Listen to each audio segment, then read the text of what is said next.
요한계시록은 하나님의 심판이 나타나 있습니다만 하나님의 심판에는 이중적인 의미를 담고 있습니다.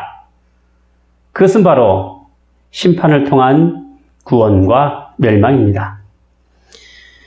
멸망은 사담과 함께 가야 할 지옥 형벌이 되지만 최종 심판은 바로 하나님의 구원하심이 명백하게 확인되고 선언하는 날이기도 합니다. 요한이 아시아의 7교회를 향하여 세상 마지막 하나님의 심판에 관련하여 편지를 쓴 것은 하나님께서 계시로 주시고 또 지시하신 그 말씀에 따라 환난과 고통 가운데 있는 교회를 향한 위로와 소망을 주시기 위함인 것입니다. 요한계시록이 영원한 복음이 될 수 있는 분명한 이유가 있다고 한다면 그것은 하나님의 심판이 믿지 않는 사람에게는 절망과 영원한 지옥의 나쁜 소식이 되지만 믿는 교회로 볼 때는 하나님 나라의 소망과 또 천국의 기쁜 소식이 되기 때문에 그렇습니다. 이렇게 세상 마지막의 메시지는 믿는 사람과 믿지 않는 사람을 구분하게 만듭니다. 마치 추수 때 알곡과 가라지를 나누는 것처럼 말이죠. 오늘의 이야기는 마지막 7 나팔의 재앙에 이어 7 대접의 재앙이 시작되기 전에 준비하고 소개하는 과정이라고 볼 수 있을 것입니다. 그리고 오늘 본문에서 소개하고 있는 사건은 시간상 7인과 7 나팔의 재앙 다음으로 나타난 사건이 아니라 마지막에 일어날 재앙의 내용을 다른 재앙의 성격으로 하여 반복하고 있는 것입니다. 그것이 바로 인과 나팔에 이어 대접을 언급하면서 마지막 재앙이 나타날 것이라는 사실을 이야기한 것이지요. 하나님의 마지막 심판은 하늘의 큰 이적으로 시작했는데 바로 여인과 낳은 아이 그리고 큰 붉은 용과의 싸움으로 나타냈습니다. 이는 사단과의 싸움이 끝이 바로 하나님의 마지막 심판의 큰 이적이 된다라는 것이지요. 그런 점에서 요한계시록 16장에 있을 대접의 재앙은 하나님의 마지막 재앙의 성격을 분명히 하고 있다 할 것입니다. 7 대접의 재앙을 준비하는 과정은 하늘에서 놀라운 이적이 펼쳐지는 것으로부터 시작됩니다. 1절 말씀을 보도록 하겠습니다. 또 하늘에 크고 이상한 다른 이적을 보매 7 천사가 7 재앙을 가졌으니 곧 마지막 재앙이라 하나님의 진노가 이것으로 마치리로다 했습니다. 자, 하나님의 진노가 이제 마지막 7 재앙으로 마치게 될 것이라고 하였는데 그 재앙이 하늘에 크고 이상한 다른 이적으로 나타나게 된다라는 것이죠. 1절에 나타난 천사는 하나님의 마지막 진노를 쏟을 대접 재앙을 가진 7 천사입니다. 이 7 천사가 활약하기 전에 하늘에 나타난 환상을 요한은 2절과 3절 앞부분에서 이렇게 설명을 하고 있습니다.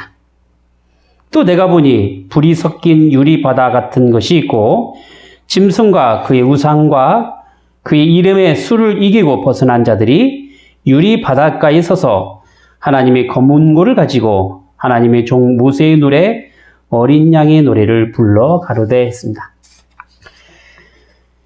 자, 불이 섞인 유리 바다 이런 표현은 심판을 상징하는 불과 그리고 창조시 혼돈하던 물인 바다를 상징하는데 여기 유리 바다라고 한 것은 출렁거리면서 혼돈한 바다가 아닌 유리처럼 편편하고 잔잔한 바다를 의미하고 있다 할 것입니다. 즉 하나님의 심판을 통하여 모든 혼돈하던 것들이 평정해진 것입니다. 이것은 문학적 표현이라고 할 수 있죠. 하나님을 대적했던 사단의 권세는 하나님의 진노로 인하여 멸망을 받게 되었습니다.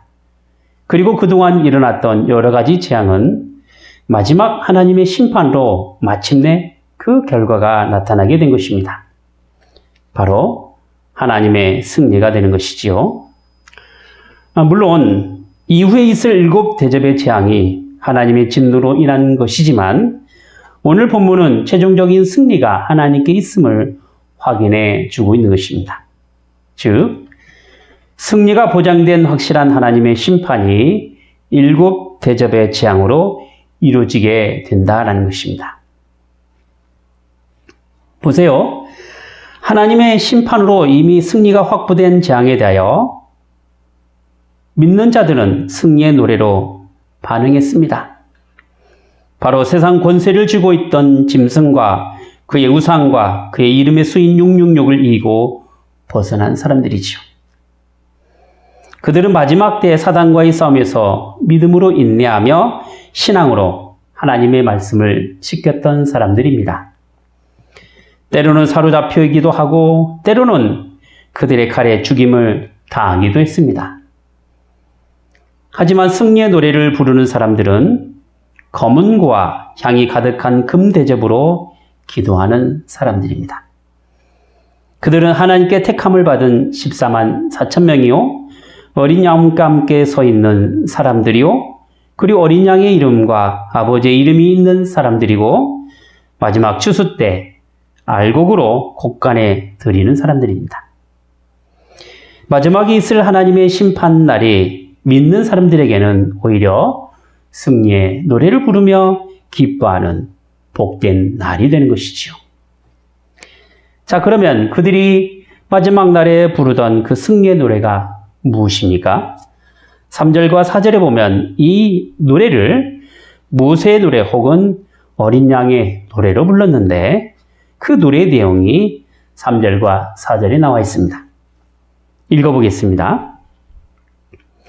주 하나님 곧 전능하신 이시여 하시는 일이 크고 기이하시도다.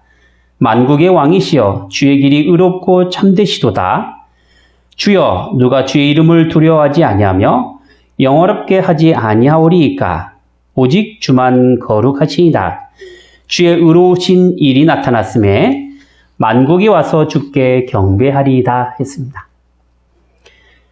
승리자의 노래는 구원의 예표가 되는 모세가 불렀던 노래이며 또 어린 양이신 예수님께서 이루어가신 놀라운 구원을 찬양하며 경배하는 노래가 되는 것입니다. 모세가 불렀던 노래는 출애굽할 때 홍해를 건너 이스라엘을 구원하신 하나님께 향한 노래입니다. 물론 요한이 모세가 불렀던 그 노래를 다시 인용하여 그대로 부른 것은 분명히 아닙니다. 그때 불렀던 모세의 노래에 홍해를 가르는 크고 놀라운 기적을 나타내신 그 하나님께 향한 경배와 찬양의 의미를 담고 부른 노래인 것입니다. 그런 의미에서 모세의 노래라고 부른 것이죠. 이 노래에는 하나님께서 행하신 일과 또 하나님이 어떤 분이신지를 잘 나타내 보이고 있습니다. 바로 하나님께서는 모든 것을 다 하시는 분이시며 그 일이 참으로 크고 놀라운 일이다라는 것이죠. 이 세상이 천년 만년 사단의 악한 권세 아래 놓여 있는 것 같이 보이지만 하나님께서는 분명 악한 이 세상을 멸하고 하나님의 선하신 능력으로 구원을 이뤄가신다는 것입니다. 이것은 마치 이스라엘을 향한 하나님의 놀라운 기적이 홍해를 갈라 건너게 하신 구원의 역사요, 또 쳐들어오는 애국 군대를 수장시켜서 멸망하는 것으로 나타나듯이 말이죠. 출애굽의 사건은 이스라엘 민족에게 있어서 구원의 가장 큰 역사입니다. 이는 압제로부터의 해방이고 또 순전한 이스라엘을 이뤄가는 구원이 거기에 있었기 때문에 그렇죠.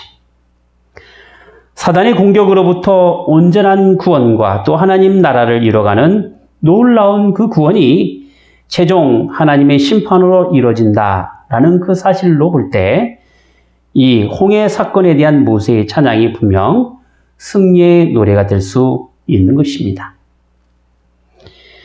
하나님께서 이뤄가시는 구원은 사람들이 하나님께 향한 놀라운 반응으로 나타나게 됩니다. 우선 사람들은 하나님의 의로우신 행위로 주의 이름을 두려워합니다. 하나님의 의로우신 행위는 마지막 날에 이루어질 심판입니다. 하나님의 심판은 예수 그리스도께서 심판주로 오시면서 이루어집니다. 그리고 하나님의 심판은 하나님의 구원과 동시에 악한 세력들을 멸망시키는 것에 있습니다. 그런 점에서 하나님의 심판은 참으로 의로우신 심판이 되는 것입니다. 그 다음으로는 사람들은 하나님을 영화롭게 하는 반응이 나타납니다. 이는 최종 승리를 확인하는 사람에게서 나오는 자발적인 모습인 것이지요.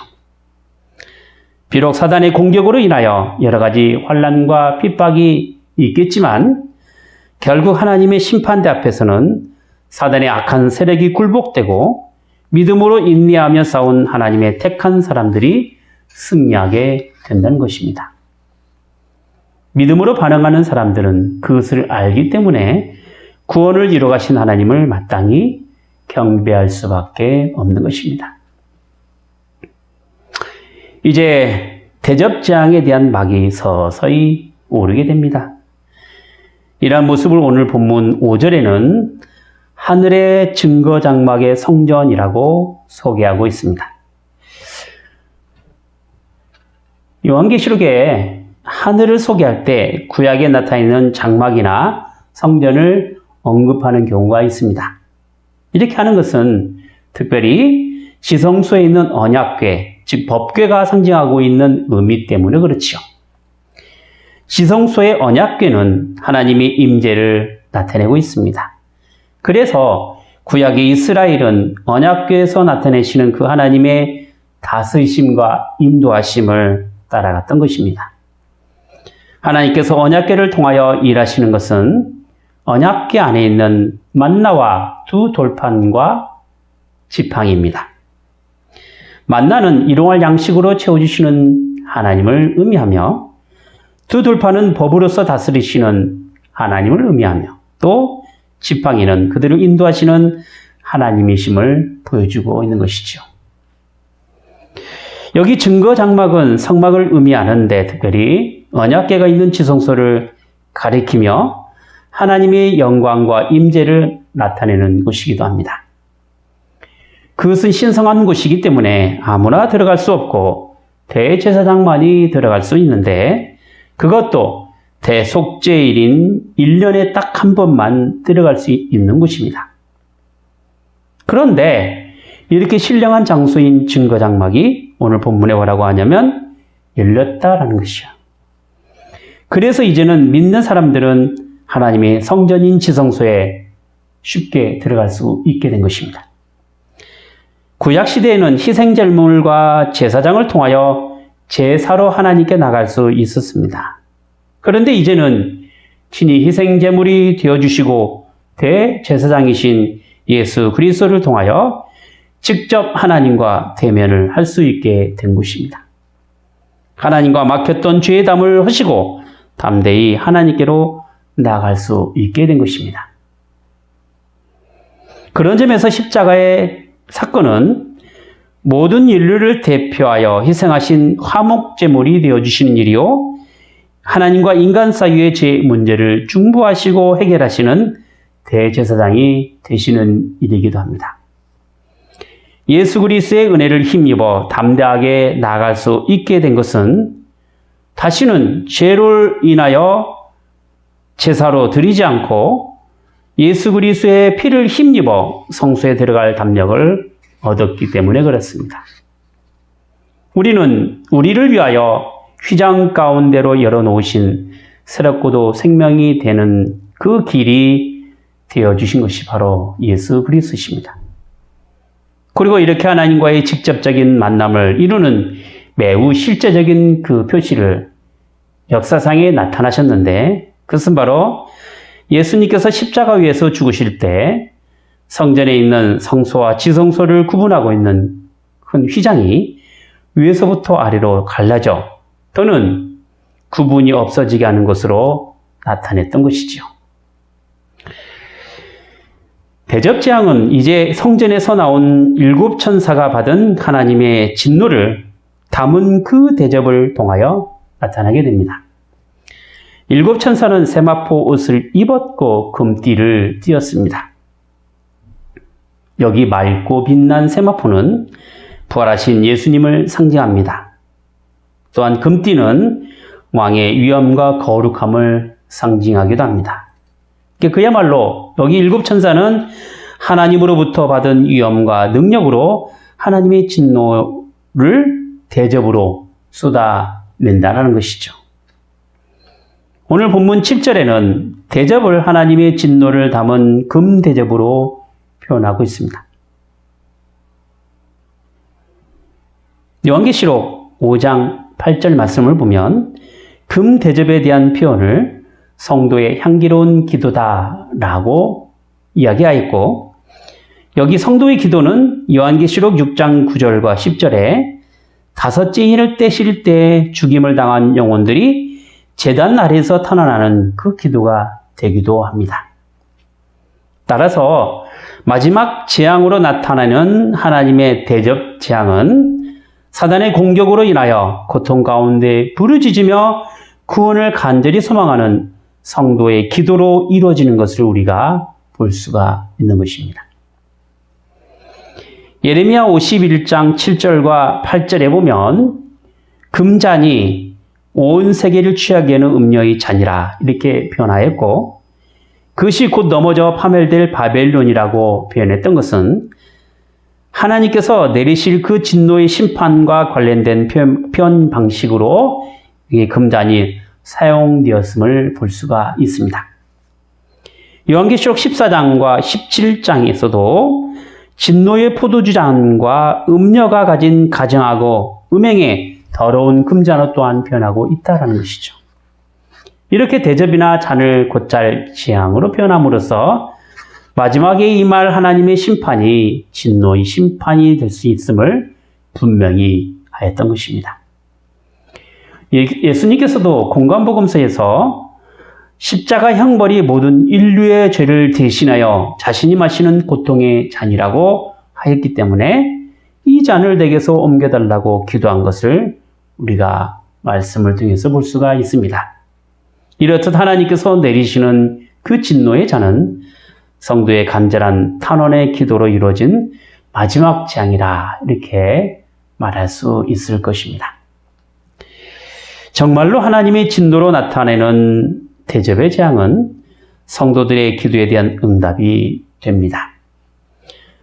성도가 하나님께 올리는 그 기도의 향기는 이제 대접의 재앙으로 인하여 그 어느 재앙보다 더 강력한 재앙이 됩니다.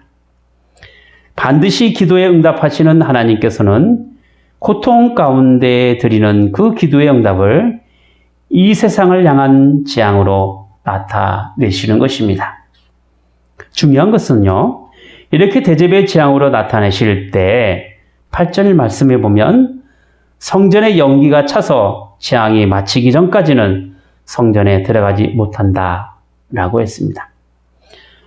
성전이 열리며 누구라도 이제부터 성전에 들어갈 수 있게 되었는데 하나님께서 대접의 재앙을 내리시고 그 재앙이 끝나기 전까지는 열렸던 성전에 아무도 들어갈 수가 없게 되었다라는 것이죠.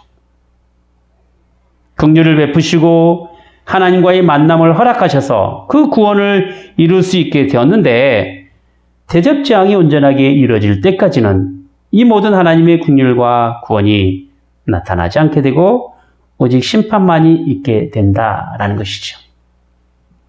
이것은 믿지 않는 자들에게 향한 하나님의 심판의 메시지인 것입니다.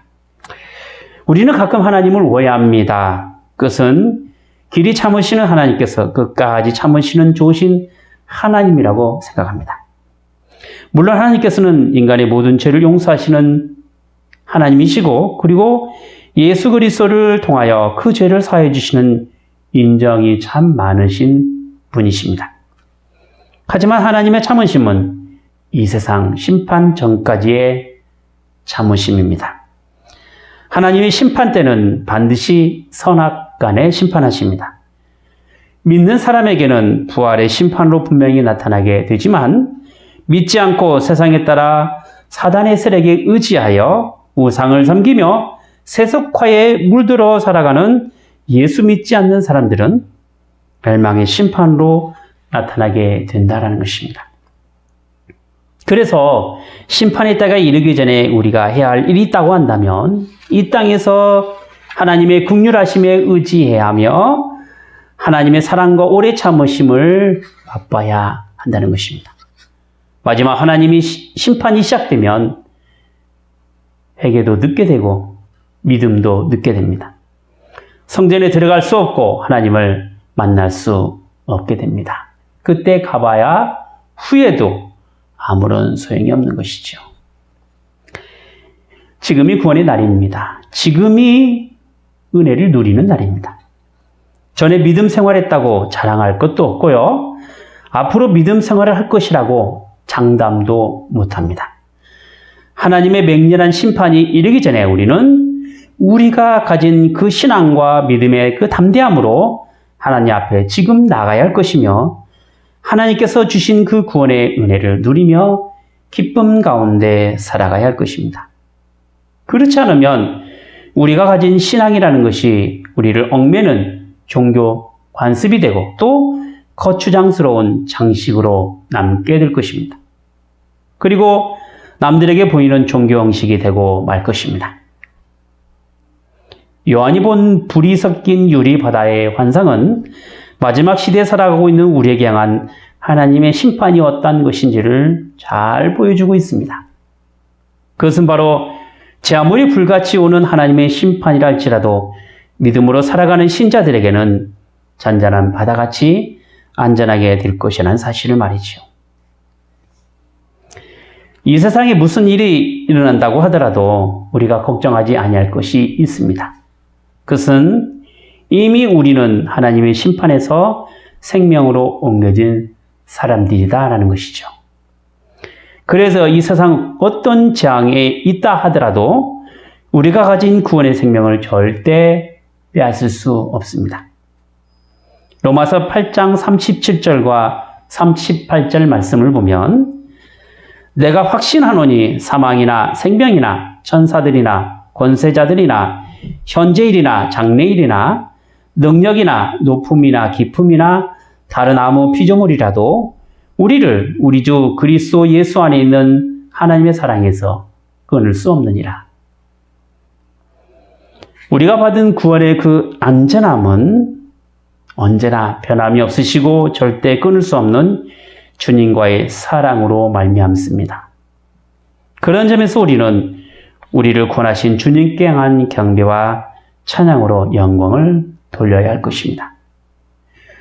물론 빼앗을 수 없는 구원에 대한 확보가 우리의 삶의 핍박과 환난이 사라짐을 의미하지는 않습니다.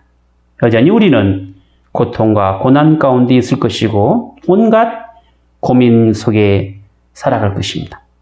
그러나 한 가지 우리에게 확실한 것은 있습니다.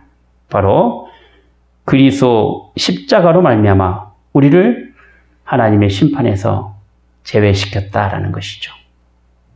지금도 여전히 우리를 하나님의 자녀로 살게 해 주십니다. 기도하겠습니다. 걸어가신 하나님 아버지, 마지막 심판 때 일어날 하나님의 재앙은 하나님의 진노가 있고 그 진노는 하나님의 택한 자녀들의 탄원이고 기도로 이루어진 것이옵나이다. 이 세상에서 받는 환난과 고통은 사단과의 영적 전투에서 일어난 일이요 주님의 이름으로 힘겹게 싸워가는 삶 속에서 부르짖는 저희의 기도를 외면치 아니하시고 들어주셔서 나타난 그 결과가 바로 대접의 재앙이 된다라는 사실을 오늘 알았사옵나이다. 그러기에 비록 힘들고 어려운 영적 싸움이라 할지라도 능히 감당케 하시고 이미 승리를 보장해 주신 그 주님 안에서 넉넉히 신앙으로 이기는 삶이 되게 하여 주시옵소서. 때로는 저 악한 사단 마귀와 저희를 집어삼키려 할지라도 저희의 대장이 되셔서 앞서 싸우시며 승리하신 그 주님을 믿는 믿음으로 이 세상 것 때문에 저희의 가장 소중한 구원의 생명을 놓치지 않게 하여 주시옵소서. 하나님의 심판이 멸망당하는 사람에게는 지옥의 심판으로 결정되지만 저희에게는 천국의 소망이 이루어지는 놀라운 구원임을 알아서 이 마지막 시대에 세상 권세와 그 우상과 세속화에 물들지 않고 오로지 섬겨야 할 주님께 저희의 찬양과 감사와 경배가 있게 하여 주시옵소서. 주 예수 그리스도 이름으로 기도하옵나이다. 아멘.